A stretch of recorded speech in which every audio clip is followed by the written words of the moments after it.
वैष्णवी हगवणेच्या लग्नाचा खर्च समोर. लग्नासाठी वैष्णवीच्या वडिलांना आलाय 1.5 कोटींचा खर्च. आलिशान लग्नाच्या रिसॉर्टचं भाडं 10 लाखांच्या घरात आणि लग्नाच्या स्टेजच्या सजावटीवरती तब्बल 22 लाखांचा खर्च.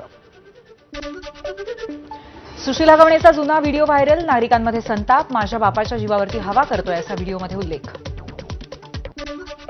वैष्णवी हगवणेच्या दिराची जुनी पोस्ट चर्चेत. राष्ट्रवादीत काम करत असताना सुशील हगवणेने सुनेत्रा पवारांच्या प्रचारादरम्यान सुना घराबाहेर पडल्या तर स्वतःचं साम्राज्य उभं करू शकतात, सुना सुद्धा इतिहास घडवू शकतात अशी पोस्ट केली होती. सुशील हगवणेच्या पोस्टवरती अनेकांकडनं कमेंट्स करत राग व्यक्त. लोकांसांगे ब्रह्मज्ञान म्हणत नेटकऱ्यांनी वाभाडे काढले. वैष्णवी हगवणे आत्महत्या प्रकरणामध्ये आणखी 5 जणांना बावधन पोलिसांकडनं बेड्या. हगवणे पितापुत्रांना आसरा दिल्यामुळे माजी मंत्र्यांच्या मुलासह 5 जणांना अटक.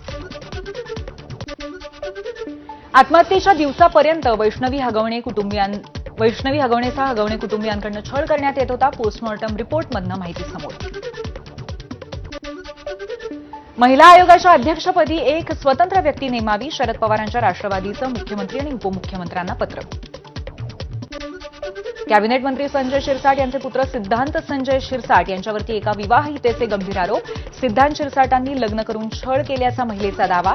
शारीरिक छळ, फसवणूक आणि धमकी प्रकरणी गुन्हे दाखल करण्याची मागणी.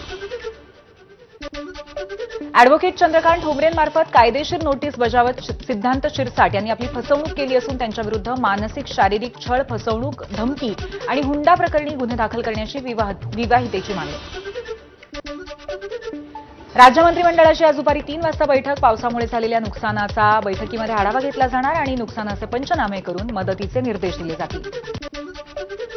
केंद्रीय मंत्री नितीन गडकरींचा आज 68वा वाढदिवस. शुभेच्छा देण्यासाठी कार्यकर्त्यांची गर्दी. पंतप्रधान नरेंद्र मोदींकडनं नितीन गडकरींना वाढदिवसांच्या शुभेच्छा. गडकरींना दीर्घायुष्य आणि निरोगी आयुष्य लाभो. मोदींची एक्सपोस्ट. देशामध्ये वाढत्या कोरोना रुग्णांमुळे चिंता वाढली. सक्रिय रुग्णांची संख्या 1000 पार. आतापर्यंत 10 जणांचा मृत्यू. कल्याण डोंबिवली महापालिका क्षेत्रामध्ये कोरोनाचा शिरकाव. एका रुग्णाचा मृत्यू, 3घांवरती उपचार सुरू. कोरोनाचा वाढता धोका लक्षात घेता नाशिक महापालिका अलर्ट मोडवरती. संभाव्य कोरोना रुग्णांच्या चाचणीला सुरुवात. मुंबईमध्ये रात्रभर पावसाची रिपरिप. मात्र सकाळपासून पावसाला उसंत. आज मुंबईला हवामान विभागाचा येलो अलर्ट. वरळी मेट्रो स्थानक ते आरे जेव्हीएलआर प्रवासी वाहतूक सुरळीत. काल झालेल्या पावसाचा अंडरग्राऊंड मेट्रोवरती परिणाम झाला होता, परंतु आता सुरळीत. वरळी परिसरातील आचार्य यात्रे चौक मेट्रो स्टेशनमध्ये मोठ्या प्रमाणावरती पाणी साचलं होतं, त्यामुळे स्थानक बंद ठेवण्यात आलं होतं. आजही स्थानक बंद. सिंधुदुर्ग जिल्ह्याला आज रेड अलर्ट. सकाळपासून जिल्ह्यामध्ये पावसाची संततधार. गेल्या 24 तासामध्ये 100 मिलीमीटरची नोंद. तळकोकणालाही आज रेड अलर्ट. पावसाने सिंधुदुर्ग जिल्ह्याला झोडपून काढलं. अतिवृष्टीचा 59 गावांना फटका. सांगलीत सलगच्या पावसामुळे कृष्णा नदीच्या पाणी पातळीमध्ये वाढ. बंधाऱ्यावरती स्वतःचा जीव धोक्यात घालून मासे पकडण्याचे उद्योग सुरू. हवामान विभागाचा आज कोल्हापूर जिल्ह्याला रेड अलर्ट. गगनबावडा, भुदरगड, आजरा, कागल, चंदगड तालुक्यामध्ये जोरदार पाऊस. कोल्हापूर जिल्ह्यातील सर्व धरणं जवळपास 45 ते 50% भरली. ठाण्याच्या किसननगर 1 परिसरामध्ये नंदादीप इमारतीच्या 3ऱ्या मजल्याचा भाग कोसळला. अग्निशमन दल घटनास्थळी दाखल. साताऱ्यातल्या ठोसेघर मार्गावरती महाकाय दगड रस्त्यावरती. दोन्ही बाजूची वाहतूक ठप्प. गुहागरमधील पाचेरी सडा इथे डोंगर खचला. मोठ्या प्रमाणावरती दगड आणि माती रस्त्यावर. नाशिकच्या लासलगावमध्ये मान्सूनपूर्व पावसाचं थैमान. वादळी वाऱ्याने शेड कोसळून शेकडो क्विंटल कांदा भिजला.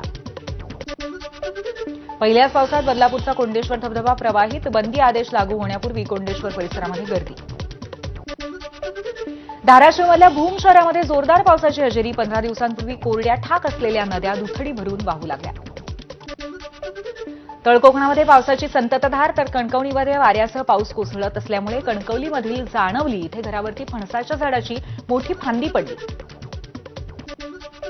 पावसाचा वाढता जोर बघता माथेरान मिनी ट्रेन सेवा बंद. घाटामध्ये दरड कोसळण्याच्या भीतीमुळे खबरदारी. बीड अहिल्यानगर महामार्गावरील शिवमुद्रा हॉटेल मालकाला 5 ते 7 जणांच्या टोळक्याकडनं बेदम मारहाण. मारहाणीची घटना सीसीटीव्हीमध्ये कैद. छत्रपती संभाजीनगरमधल्या संतोष लड्डांच्या घरातील दरोड्याच्या प्रकरणी पोलिसांकडनं संशयित गुन्हेगाराचा एन्काउंटर. अमोल खोतकर असं संशयित आरोपीचं नाव.